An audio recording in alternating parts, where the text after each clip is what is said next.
Saint-Just arrived back in Paris on June 29th, fresh from the incredible victory at Fleurus. After reaching the Tuileries, he raced upstairs to the Green Room, the room where the Committee of Public Safety convened. He walked into a battle no less fierce than the one on the frontier. A tremendous row was kicking off between Robespierre on one side, Herbois and Billaud Varennes on the other. Saint-Just leapt to his friend's defence. The fight was probably triggered by fears over Robespierre's increasing authoritarianism. What is known for sure is that the gloves came off. Recriminations, insults and epithets whizzed through the air. Chairs were thrown, desks were slammed. Other committee members were drawn in and offered their own less than favourable impressions of Robespierre. The most cutting of all these opinions was that shared by all the committee, but enunciated clearly by Herbois and Billaud Varennes. They declaimed Robespierre as a dictator, a tyrant. By the end of things he was left shaking with rage, as Saint-Just was sledged for aligning with a wannabe Caesar. Both left in a huff. Though Robespierre would still remain as the head of public safety, the committee was out of his control. Only Couthon and Saint-Just remained committed to him and his Republic of Virtue. Rumours of infighting within the committee were overshadowed by the victory at Fleurus. After remaining to lick his wounds in Charleroi, General Jourdan followed up Fleurus with a general advance into the Netherlands. Brussels, in addition to numerous forts and towns, capitulated in early July as the coalition tripped over themselves trying to evacuate. Of course, the news of Fleurus and subsequent victories was cause for celebration. Among the politicians of the National Convention, there was renewed hope that as the military emergency of the past few years was over, emergency measures might now be scrapped. The tantalizing promises of a renewal of public discourse, less restrictive laws, and dare one hope, an end to the terror, these things were openly hoped for by many across France. In Paris at least, the convention was the chief proponent for a dismantling of the terror. Philippe Roule was one among many who made a compelling argument that the terror was only justified as a wartime exigency. It was terror until the peace, after all. What he demanded was that Robespierre make good on the promise of peace by implementing in full the dormant Constitution of 1793. In accordance with the Constitution, all citizens would now enjoy full civil rights. Life could return to something approaching normalcy. Of course, the convention's high-minded appeals were mostly obfuscations. Their real reason for wanting an end to the terror was to deprive Robespierre of his most potent weapon. They also wanted renewed civil rights to neutralize the threat to their own lives. With the unrestricted power of the Law of 22 per Raoul, all counter-revolutionary crimes were capital offences, and with the Police Bureau and the Revolutionary Tribunal, Robespierre reserved the power to arrest and execute literally any of his political opponents. He'd not deployed this power yet, but that didn't shorten his shadow one bit. As July wore on, the convention ratcheted up the heat with a series of scathing attacks and public appeals meant to force Robespierre to give in. And to some degree, he was feeling the heat. Though the convention had vanishingly little public support, the people were naturally coming around to favouring eased restrictions, protected rights, and an end to harsh punishments. Banquets were held in the days after Fleurus, in which the streets of Paris were abuzz with word that the terror was ending, that their exhaustion with war and rationing would soon be at an end. This threat of a breach with the people genuinely scared Robespierre. In his war with the convention and general security, it was the threat of a popular uprising from the people that was Robespierre's nuclear option. His reliance upon the people was only made more acute by the loss of public safety. After June 29th, Robespierre no longer attended their meetings, instead having Couthon act as his mouthpiece, and Saint-Just deliver nightly reports on committee business. Wise to these moves, the committee tried their darndest to silence Couthon by twice ordering him to go on mission, but to no avail. Without the Committee of Public Safety, Robespierre was isolated, but even so, July was not a month in the cold. In fact, now knowing where the battle lines were drawn, Robespierre made a decision. In its current form, the Committee of Public Safety could not be tolerated. A purge was necessary, and after them, the Convention and General Security. This was all despite Robespierre's sincere hopes that the Ventos purges had been the last. But he felt his hand forced. The revolution was threatened from within by factions, foreigners, and counter-revolutionaries. There was no room to back down. Before he could launch a full-scale attack, Robespierre would first have to consolidate his position now that he was disconnected from his traditional base of power. And in this he hoped he could rely upon the Jacobin Club. He was, after all, their founder and leader, and enjoyed broad support from within the club's ranks.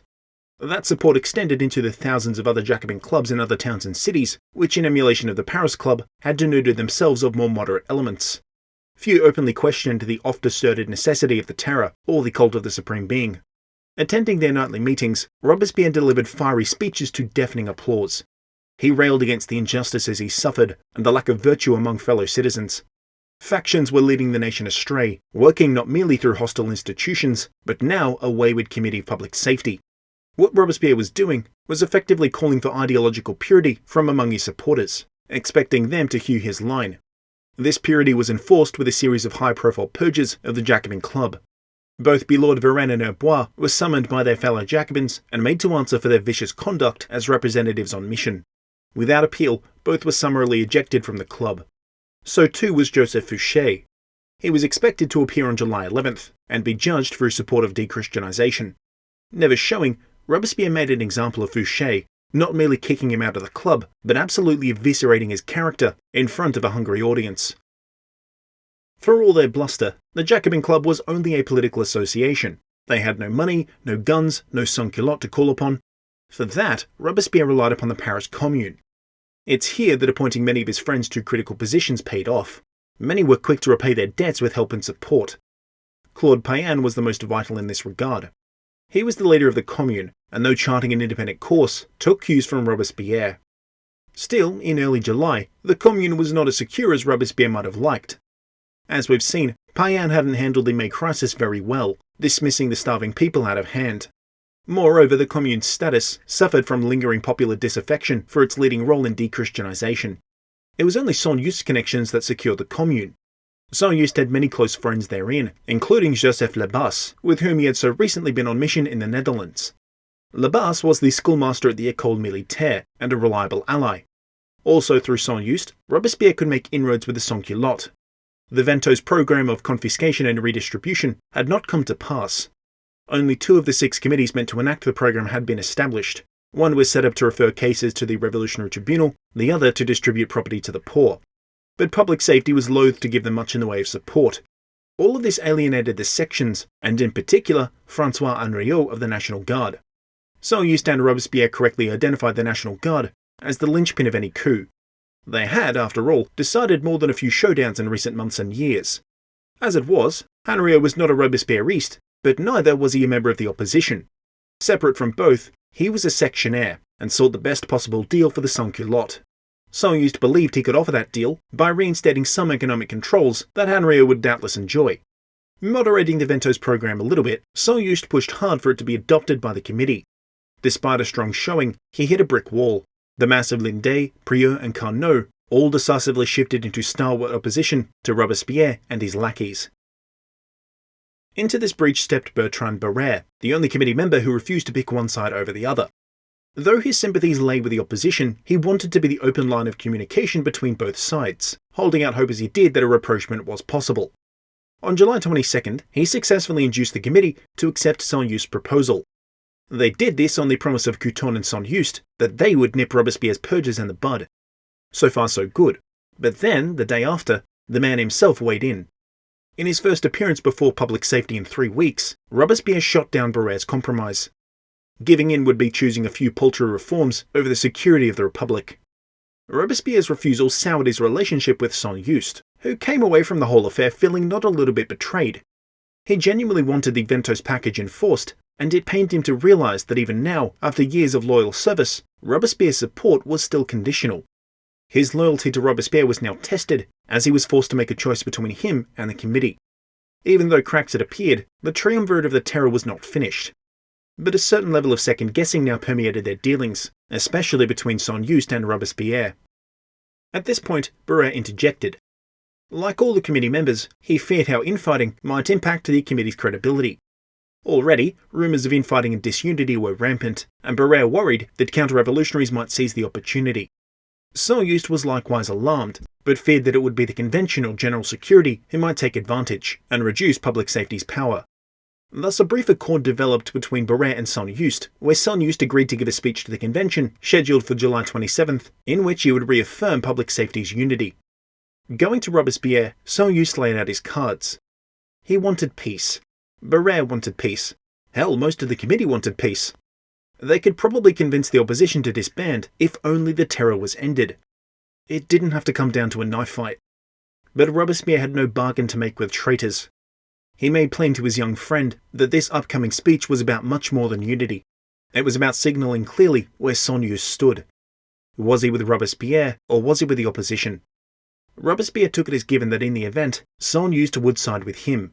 There was no world in which his friend and protégé would abandon him for the pathetic misers and moderates. Saul Yuste spent the next few days preparing, torn between loyalty and duty. So with all that, the pieces are in play, the battle lines are drawn, the Thermidorian coup is about to commence. Maximilien Robespierre, the incorruptible, utterly convinced of the righteousness of his cause, maintains a desperate hold on power. Within the halls of power, Saul Yuste and Couthon remain his only powerful allies. Mere political opposition has metastasized, through Robespierre's bungling, into a full-blown conspiracy. The opposition itself comprised several groups, with each their own rationale for joining the plot. First, there were those whose lives were directly threatened by Robespierre: Fouché, Carrier, Dubois-Croncet, Cambon, Tallien, Freron, all of whom he intended to destroy for their deplorable conduct as representatives on mission.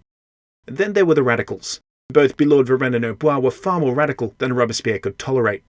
Aymar and Vardier, as members of General Security, stood to lose their power and position in addition to their heads. Others like Lehoz, Durieux and Legendre were aghast at the terror, and now feared what had been unleashed by the law of 22 Prairial. And of course, there were those friends turned enemies among public safety. Carnot, Prieur, Lindet were now joined by Barrère, who, sensing the political winds changing, was quick to condemn Robespierre as power-mad. This eclectic assemblage of disparate political elements, who otherwise agreed on little, were united in their shared notion to rid France of Robespierre. More than that, they intended to destroy all that he had made, to repeal the law of 22 Prairial, to end the worship of the Supreme Being, to enact the Constitution. Are the soon-to-be Thermidorians aware that they are about to end the revolution?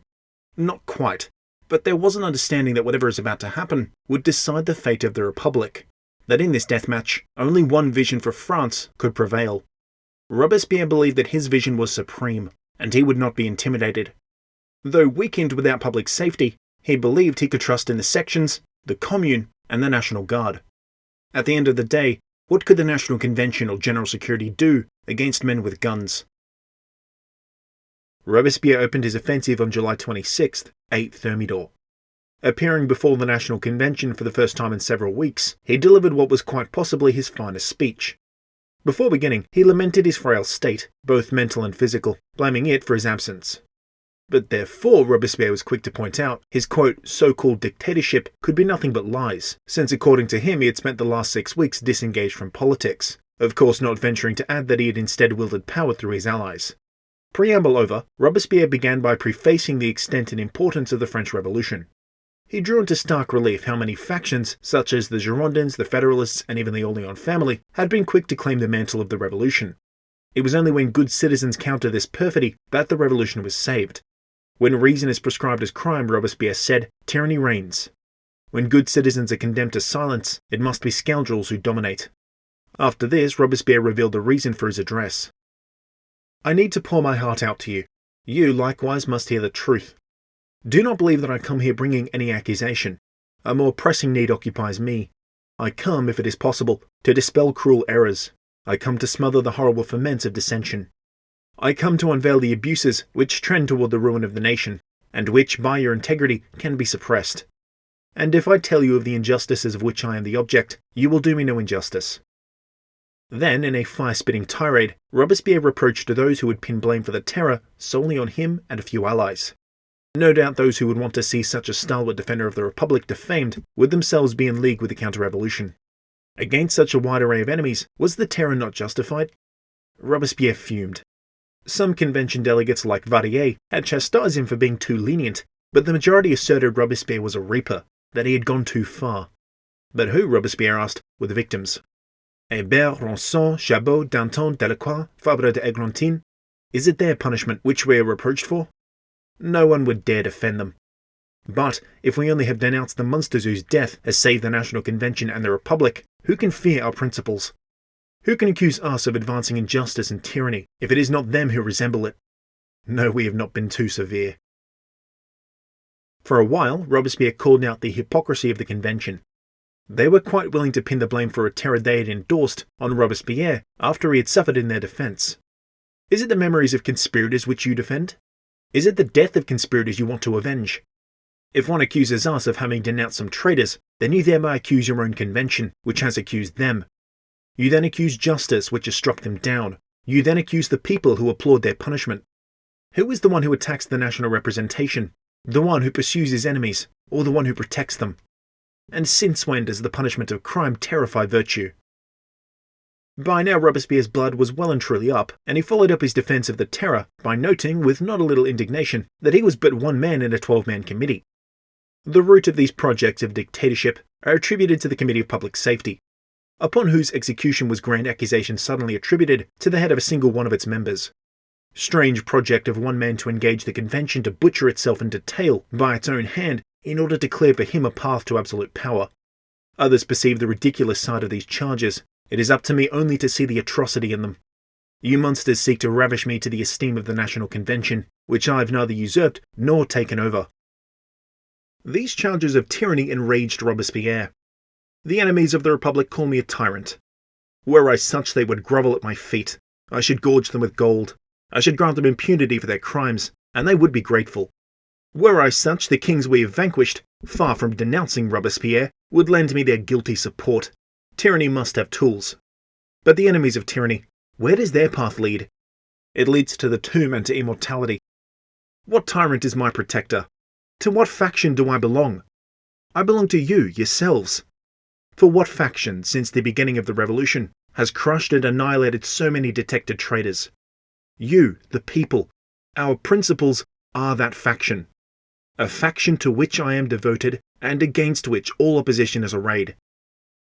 Later, Robespierre explained that virtue was still what guided his every action, expressed as, quote, profound horror for tyranny, sympathetic zeal for the oppressed, and sacred love of the nation. Were it not for his abiding belief in virtue, he said he would be, quote, the unhappiest man alive. The confirmation of the Republic has been my object, and I know that the Republic can be established only on the eternal basis of morality. Against me and against those who hold kindred principles, the League is formed. My life? Oh, I abandoned my life without regret. And I have seen the past, and I foresee the future. What friend of his country would wish to survive the moment when he could no longer serve it, when he could no longer defend innocence against oppression? I confess that I have sometimes feared that I should be sullied in the eyes of posterity by the impure neighbourhood of unprincipled men, and I rejoice that these conspirators against my country have now, by their reckless rage, traced deep the line of demarcation between themselves and all true citizens. Without skipping a beat, Robespierre denounced specific delegates as being members of the conspiracy to discredit him. Of particular note is Joseph Cambon, named twice, and accused of using his control of public finance to fund conspirators and counter-revolution. After continuing on for quite a while, Robespierre concluded by noting that the, quote, two governments of public safety and general security could not coexist. Public safety had to return to its dominant position. We must punish the traitors, renew the bureaus of the Committee of General Security, refining this committee itself, and subordinating it to the Committee of Public Safety, thus constituting the unity of government under the supreme authority of the National Convention. We thereby crush all the factions under the weight of the national authority in order to raise the strength of justice and liberty on their ruins. These are the principles. And if it is impossible to restore the government without passing for a tyrant, I will conclude that the principles are for naught and that tyranny reigns. But I will not remain silent, because what could be decried in a man such as I, who is reasonable and will die for his country? I am made to combat crime, not govern it. Sadly, it is not yet the time when good citizens may serve the nation with surety. Until then, the defenders of liberty will only be outcasts, as long as the horde of rogues is in control. For 2 long hours, Robespierre had spoken in his high-pitched, piercing voice, firm gestures punctuating his every word. Between these, the patriotic platitudes and allusions to antiquity, the convention was pummeled into silence. Delegates in on the plot shuffled uncomfortably in their seats. They felt self-conscious. Robespierre was onto them. What came next, everybody knew. When the speech ended, some brave delegates denounced Robespierre. One slammed him for ousting Jacobins as though the club were a petty fiefdom and not a political society. Another, Javauge, a friend of Robespierre's, dismissed the conspiracy as non-existent. Vadier chimed in, echoing these claims, and tried to make the argument that Robespierre had concocted a conspiracy to distract from the Thiers affair. Last to speak was Cambon, who was jolted to attention when his name was mentioned as a conspirator. As Cambon listed his many achievements and contributions, Robespierre cut in to dismiss him, stating that his claims were unbelievable. Jumping to Cambon's defense, Armand demanded to hear names. Who was in this supposed conspiracy anyway? Robespierre was evasive, and so Aymar declared that he was arguing in bad faith. If there really was a conspiracy, why would Robespierre not allow the accused to be named so that they could defend themselves, just like he was now doing? Such heated exchanges only ended when Barrère called for an end to the session. Of all of Robespierre's speeches, this final address is the most important in establishing his legacy. He was well aware that he was being set up to take the blame for the worst excesses of the Terror, to be tarnished in posterity. He predicted that France would succumb to, quote, a century of strife, and submit to a tyrant should a republican vision such as his not prevail. And it was these fears about the future of the nation, not his own life, that compelled Robespierre to be so forthright in denouncing his enemies. He attacked by name many of the Thermidorians. Threats were levelled at the committees, friends decried for turning enemy, shame heaped on them all. These symptoms of a conspiracy Robespierre correctly identified, but he still failed to understand the cause. He was the cause. In railing against his enemies on a podium in a packed hall for 2 hours, Robespierre didn't appear the way he wanted to appear, as a mere citizen stating his case, having his say. Quite the opposite, Robespierre appeared to be the very dictator he decried, lumping all his opponents together as a horde of rogues to justify a coming purge. And in this, Robespierre alienated the final few voices hoping for a peaceful compromise.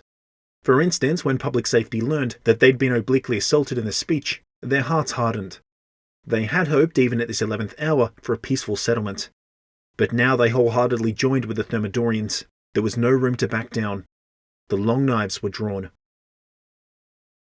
Immediately after the convention speech, Robespierre gave an encore at the Jacobin Club. Now, in the contents of the speech, a few Jacobins tried to block Robespierre, prevent him from speaking, but there was no stopping him. In the long hall he mounted the podium.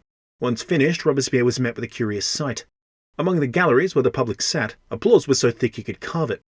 But from the actual Jacobins in the pews below, well, while most were joining in the applause, a conspicuously large number refused.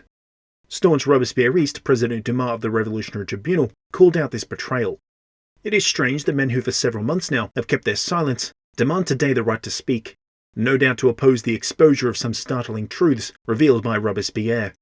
It is easier to recognise in these people the heirs of Hébert and Danton. They will also, I predict, share the fate of those conspirators. As Jacobin president, Herbois had a right to speak. Taking to the podium, he was heckled mercilessly. Reminding them of the dangers he had braved for the revolution didn't win over the crowd. This was all too much for Billaud Varenne, who boldly defended his colleague. Eventually, Herbois declared that the club should now vote on whether or not to endorse Robespierre's speech. Never before had such a vote been taken. As debate raged, Couthon returned fire at the radicals. Forget the speech, he said. What was important was the obviously dangerous conspiracy. And even though Couthon claimed it was only a few men among the committees in the convention who were implicated, that still justified a purge. He went on to claim that the accused would be able to speak in their defence, but the cries of the public and the Robespierristes betrayed the true fate of all those who would be purged. They shouted for the guilty to be sent straight to the guillotine. While Robespierre was at the Jacobin Club, the gears of his looming demise were set in motion. Plotters in the convention were shocked by the day's speech. Apart from the fact that it had confirmed all their worst fears, it also seemed to suggest that Robespierre's plans were far more advanced than they really were. Otherwise, why would he tip his hand so early?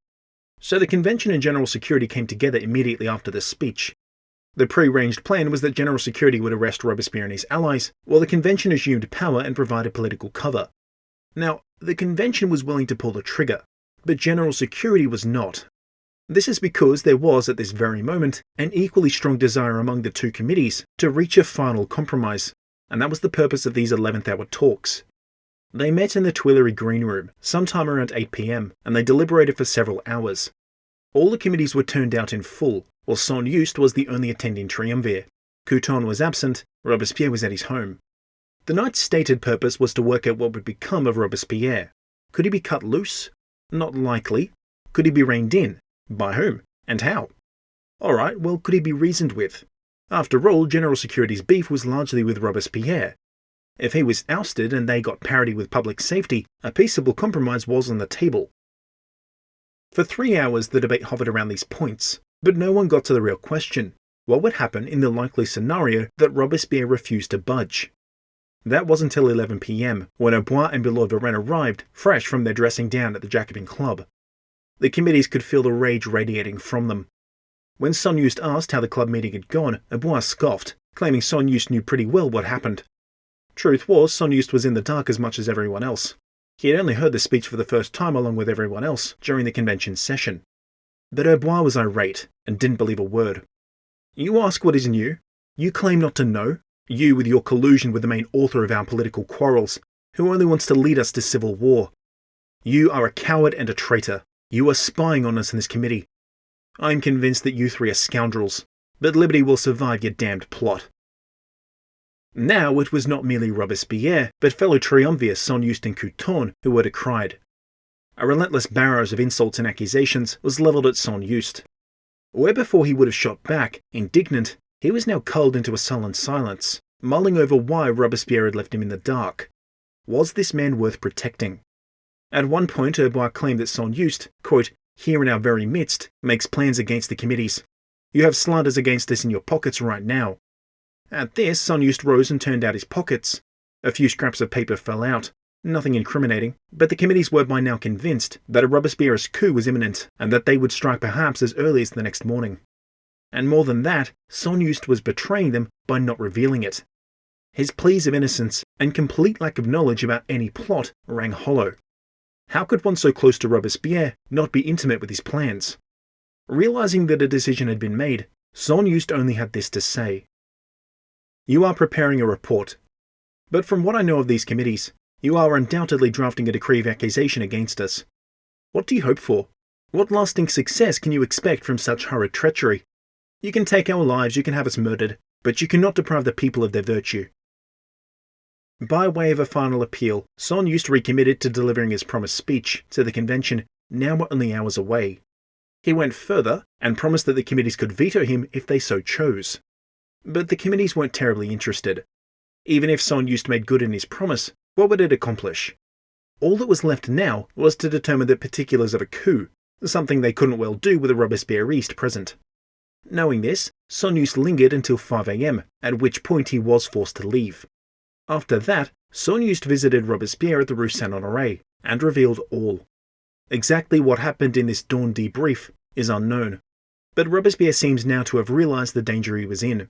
Even now, he was not actually planning to use his powers. Instead, he was determined to support Sonjust at the convention. The Commune, however, saw this night for the point of no return that it was. The triumvirs might be willing to hash things out, or the Commune break out the muskets. Georges Couthon was none the wiser to any of this, and the first he heard of the previous night's developments was when he went to work in the morning. He found the meeting of the night before still ongoing. General Security and Public Safety were just now tying the bow on their planned coup. Couthon was then informed that he and the other triumvirs were about to be investigated for planning an overthrow. Bristling at the accusation, Couthon got stuck into the committees. He wasn't lying when he said he was aware of no such plan. Not to worry, all would be cleared up by Sonjust when he arrived. The intention of the committees was probably to deploy their veto, just as Sonjust had suggested. But it was not to be. After waiting all morning, a letter from Sonjust arrived around midday. He was going straight to the convention. This was bad news for the committees. Sonjust had timed the arrival of his note to coincide approximately with the beginning of his speech. And because most of the committed plotters were still convened in the green room, the Robespierristes would have run of the convention. Augustin and Maximilien were there, Couthon would be soon enough, and who knew what Sonjust had up his sleeve? Running, literally running, from one side of the Tuileries to the other, a good number of the plotters managed to arrive in the nick of time. They had agreed in advance to stop Sonjust's speech no matter what. Sonjust leapt straight into a measured defence of Robespierre. This he matched with carefully worded criticisms that acknowledged how impolitic Robespierre had been in recent months. At this point, Sonjust had only been speaking for maybe a few minutes, but before he could continue and make his heartfelt call for unity, Tallien interjected. He declared that Sonjust's speech was unsanctioned, and thus did not have the approval of public safety. Like Robespierre, Sonjust spoke only for himself. After copying a thorough sledging, Sonjust turned to then-President Herbois, but of course Herbois was in on the plot, and indulged Tallien when he handed the floor over to Billaud Varennes. He then spent the next few minutes recounting his shabby treatment the night before. Voices of support emanated from among the ranks of the convention. Without doubt, Billaud Varennes now claimed a conspiracy to destroy the convention and install Robespierre as a dictator was in motion. Shocked at how brazen and unsubstantiated these claims were, Sonjust simply watched on, offering not a word in his defence. In latter days he had dominated this hall, his speeches received with rapturous applause. Now, instead, Son-Yu slowly slumped into his chair, still clutching the speech he had never had a chance to present. Having pontificated long enough, Billaud Varenne called for Henriot of the National Guard to be arrested. Once the vote was passed, Robespierre came under attack. At length, Billaud Varenne impugned him as a, quote, defender of crime and a bloodthirsty dictator. Quote, no representative of the people will suffer a tyrant. Insults and denunciations were bandied about for a while longer. President Herbois denied demands for Robespierre's allies that they be allowed to speak. Taking matters into his own hands then, Robespierre forced his way up onto the podium. But as he did so, the chants of the opposition ramped up, and not a word could be heard over the din. Every time Robespierre began to say anything, shouts of death to the tyrant came thick and fast. At this point, Tallien regained the spotlight by drawing a dagger from his cloak and threatening to kill Robespierre should the convention ask him to.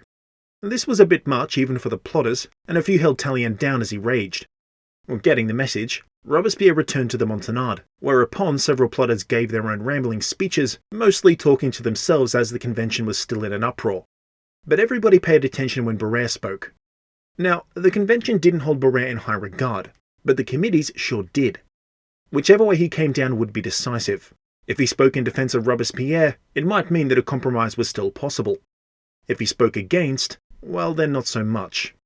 Taking to the podium, Barrère began by drawing to attention the difficulties caused by years of revolution. Things were very different, and that had to be taken into account. However, Barrère then went on to absolutely slam Robespierre, accusing him of being above the law and having conflated threats to his vision for threats to the Republic. Going on, Barrère confirmed that a Robespierre's conspiracy was real, and that it was to be the Paris Commune which they would rally to their aid. Naturally, a motion was then passed calling for the disarmament of the Commune. And as if Robespierre's conduct couldn't be sullied any further, Vardier rose to remind the convention of Robespierre's misdeeds. The Theo affair was dredged up. Of course, Robespierre had no hand in that, even if he did handle it poorly, but spying on the convention? Well, that he did do. Vardier claimed that Robespierre had at least 6 spies in his service who watched the convention. On and on did Vardier go, until stopped by Tallien, who again jumped the queue.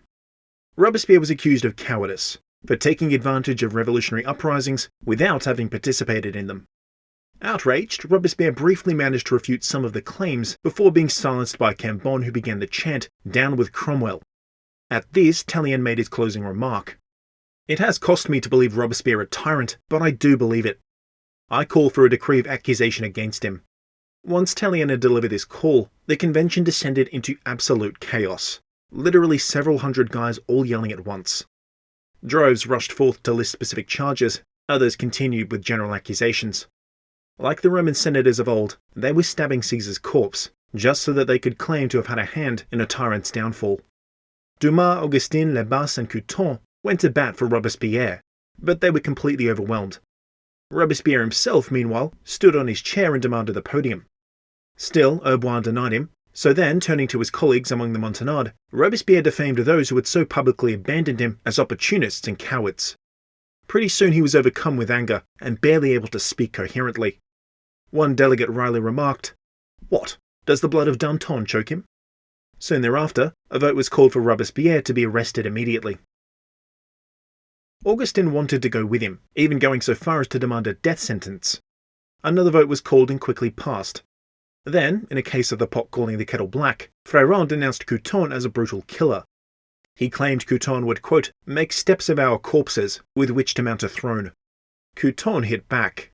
Really? With these legs? Unfazed, Fréron passed a motion having Couthon arrested. Attention then turned to Son-Juste, who was still unspeaking and unmoving, either the product of total shock or sheer exhaustion. Lebas stood by his friend's side.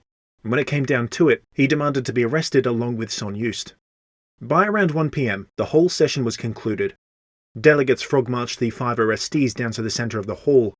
After a final lashing from Herbois, they were taken away by Amar's police. For the plotters, a sense of unease now set in. The opposition were no longer merely opposition. They had launched a successful coup against the triumvirs. They were now the Thermidorians. To continue with the allusions to antiquity, they'd crossed the Rubicon. But what would now happen was anybody's guess. A trial for the triumvirs certainly, possibly even death sentences. The people would have to be informed, and in a way that didn't trigger an uprising. The coup of Thermidor, however, was not quite over, and it's here that the Commune makes its mark. Because of how haphazard and last minute the plan had been, it was only decided on the day where the arrested would be held. And this included not just our 5 from the convention, numerous avowed Robespierrist officers and officials were picked up, including Francois Henriot. General Security took all the major detainees to different prisons. Couthon, Henriot, Lebas, Saint-Just and Augustin were deposited safely, but when the warden of the Hôtel Luxembourg saw the powdered wig and pockmarked cheeks of one Maximilien Robespierre, he threw a fit. Under no circumstances would he arrest a hero of the revolution. The police insisted, levelling the authority of General Security. The warden scoffed. He recognised no other authority than that of the Paris Commune, representative of the sections. Having caught wind of this development, Claude Payen sent a delegation down to the Luxembourg to clear things up. After some terse back and forth, the police agreed to deposit Robespierre at the Hôtel de Ville. Only too late did General Security learn that Robespierre had been delivered, by their own men, literally into the custody of the Commune. Well, it wouldn't have mattered anyway. The wardens of every prison in Paris took their orders from the Commune. Over the next few hours, the prisoners were released. Either by prior arrangement or sheer coincidence, all 5 were reunited at the Hôtel de Ville by early evening. As the Robespierrists gathered, the Thermidorians were in the midst of their own crisis.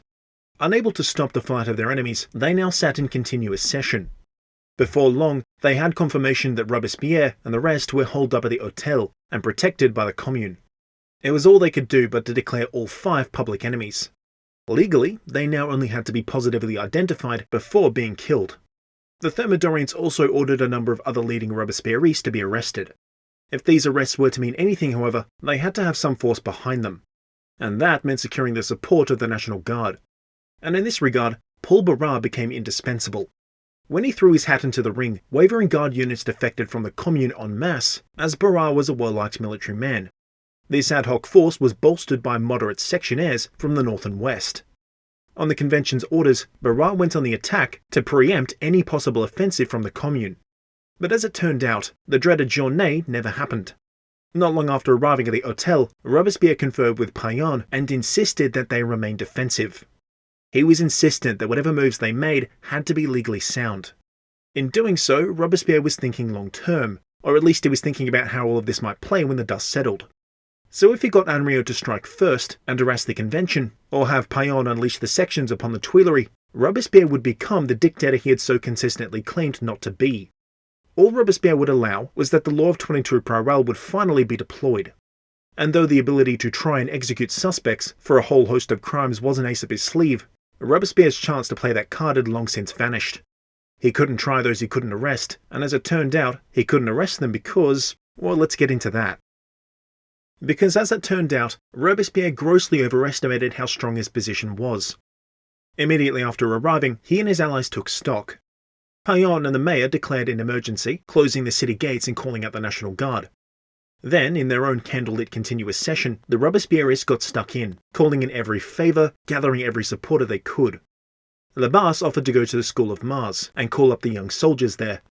Couthon, obviously unable to travel, wrote decrees and justifications. Like Robespierre, he too was thinking long-term. Payen dispatched the Commune's agents. They raced around Paris, contacting all 48 sections. Guns and powder stored in the Hôtel were distributed among the men. Captain Henriot summoned the National Guard. By around midnight, these preparations were complete. And they were, as it turned out, far from enough. Lebas was rebuked, failing to gather anybody. A dozen or so allies had shown up on their own accord, but it was hardly a winning move. No good was done by Couthon's strongly worded letters. Saint-Just, well, he was catatonic, watching as the candles flickered in and out. Robespierre tried to enlist other Jacobins, but only about 50 responded. 50 men in a city of 1 million. The captain was going down with his ship, but the crew sure as hell weren't. All of these shortcomings were manageable so long as the Commune could rely upon some muscle. And at least initially, there was some good news on that front. Loyal National Guard companies turned out in number. They garrisoned the Hôtel as others fanned out and occupied the plaza and surrounding streets, forming impromptu barricades. But before long, it became evident that there were too few guards to do much more than defend the Hôtel. A similar problem plagued the sans-culottes. Payen might have oversold his popularity somewhat. Only 13 communes sent sans-culottes. Of course, those moderate sections joined the convention, while the rest stayed neutral. But even the more radical sections balked. Payon was an unpopular figure after months of enforcing draconian laws and a campaign against parties of all things. Still, the Robespierrists had a few thousand armed supporters to their name. Debate now raged as to how best to deploy them. Some, like Henriot and Augustin, wanted to launch an attack on the Tuileries and overcome the Convention. Others, namely Couthon, counselled caution. Sonnier stayed mute, he hadn't said a word since morning. It was on Robespierre's shoulders to make the call. And yet, even here, he chose not to bring the hammer down. He could see the National Guard companies loyal to the Convention amassing on the far end of the Place de Grève, no doubt preparing for an assault. Far from being the tyrannical, bloody-minded maniac of his enemies' imagining, Robespierre returned to calling upon the sections for support. These last-minute efforts were in vain. It was, by now, the next day, 2 a.m. of 10 Thermidor. Barras ordered the National Guard to launch their attack. Advancing in 2 columns, they found the barricades abandoned and the plaza strewn with weapons. The sans-culottes had fled rather than fight. A few sporadic shots rang out, but the bloodshed was minimal. The guards battered down the doors or broke in through the windows, then spread out across the hotel. As they went, defenders laid down their arms and surrendered. A handful who resisted were quickly cut down. With the walls crumbling, the Robespierrists began to panic, their unity shattered. They huddled around a large table at the centre of an upstairs room, assessing the viability of an escape. Augustin launched himself from a window. If he intended a defiant suicide, it failed. He managed only to shatter both of his legs upon impacting the cobbles. In a similar fashion, Henriot, who had realised earlier than most that the night was lost, found a window from which he intended to escape. His led out into a side street, out of easy view.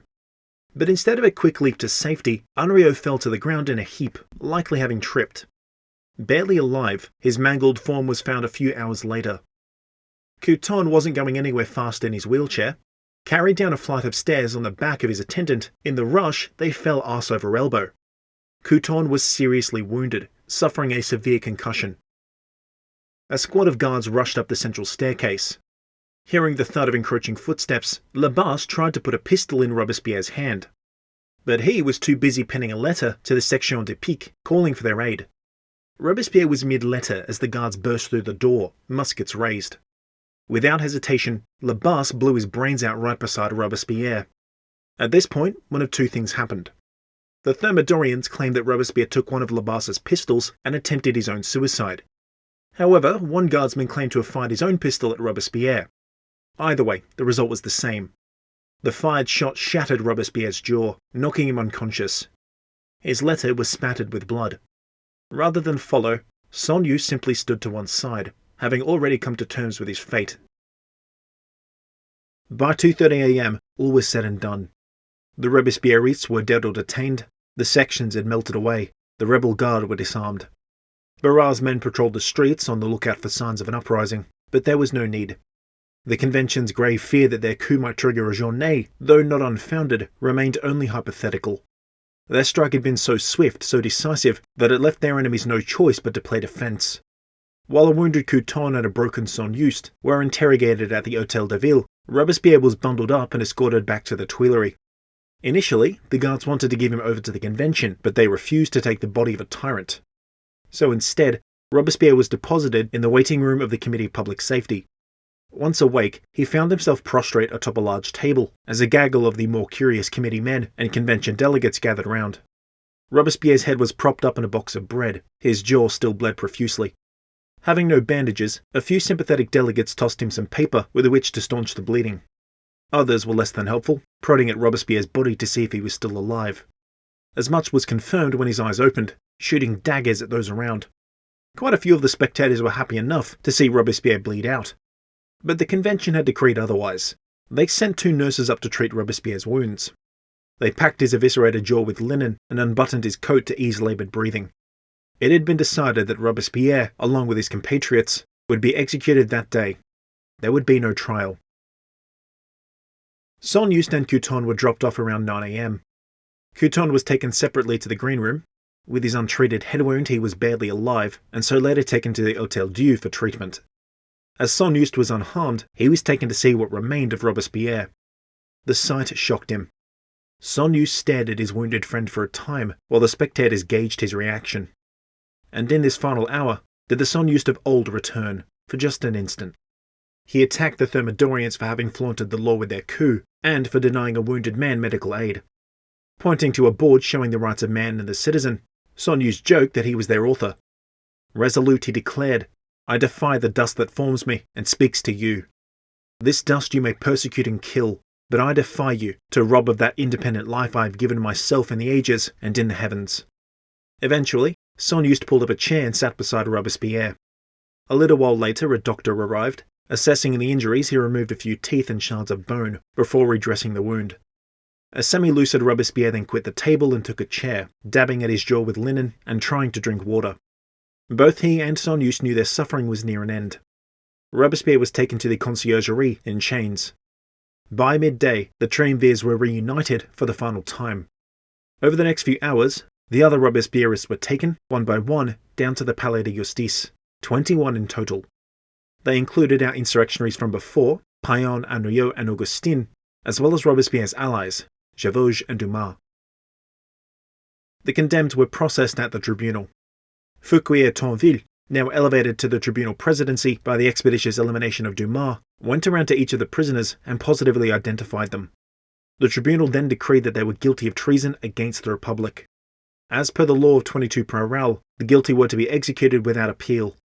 Robespierre had been hoisted by his own petard. 3 carts were used to ferry the condemned down the very same route, once used by the Hébertistes and the Dantonists. Robespierre sat in the first cart. Unable to speak, he simply stared out across the crowd. One can only guess what went through his mind. Beside him was a barely alive Anriot, and Augustin, unable to stand on 2 shattered legs. Both Augustin and Couthon howled in agony. It was a holiday, the streets were packed, and the going was slow. And as the carts trundled along, rather than being met by rows of mournful onlookers, the people were venomous, heckling and jeering. Son Juste, his old self again, stood proud and rebuked the crowds. For this special occasion, the guillotine had been relocated to where else but the Place de la Révolution. This was not so much on account of the crowd, that was merely a coincidence. No, the convention's real reason was symbolic. The Place de la Révolution was where the French killed their kings. Executioner Sanson and his son would again carry out the sentence. Georges Couthon was the first to go, and it wasn't pretty. He howled in pain as he was manhandled into position. This took 15 minutes. Couthon's pain was then put to an end. Then, the body of Labasse was dragged up onto the scaffold and promptly guillotined. Soon thereafter, Son Juste was put to death. He went without a word. A half-dozen others followed before Robespierre himself was placed in the guillotine. Before drawing the rope, Sanson unbandaged Robespierre's jaw. This process was extremely painful. Robespierre died screaming. None of the triumvirs of the Terror were afraid to die. On the contrary, all 3 had long ago come to terms with the grisly end that awaited them. Son Juste had embraced his stoically. Georges Couthon's paralysis worsened by the day, and had he lived, it wouldn't have been for much longer. And Maximilien Robespierre positively embraced death, whether it come by the assassin's blade, the politician's backstab, or the guillotine that eventually found him. What all 3 men did profoundly fear was that their part in the Great Revolutionary Project would be besmirched, that their legacies would be tarnished, their names raked through the mud. And indeed, that's more or less what happened. The death of the Robespierrists traditionally marks the end of the French Revolution. That point can be argued somewhat, but certainly the most revolutionary parts of the revolution are now in the rearview mirror.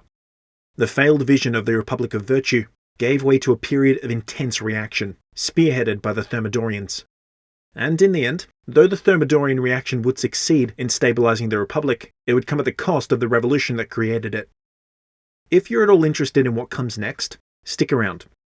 We'll be tracing French history in the tumultuous period from July of 1794 right up until about 1799, with the fall of the Directory at the coup of 18 Brumaire. And from there, it seems natural to carry on with another deep dive, this time into the life, the exploits, the legacy of Napoleon Bonaparte, warts and all.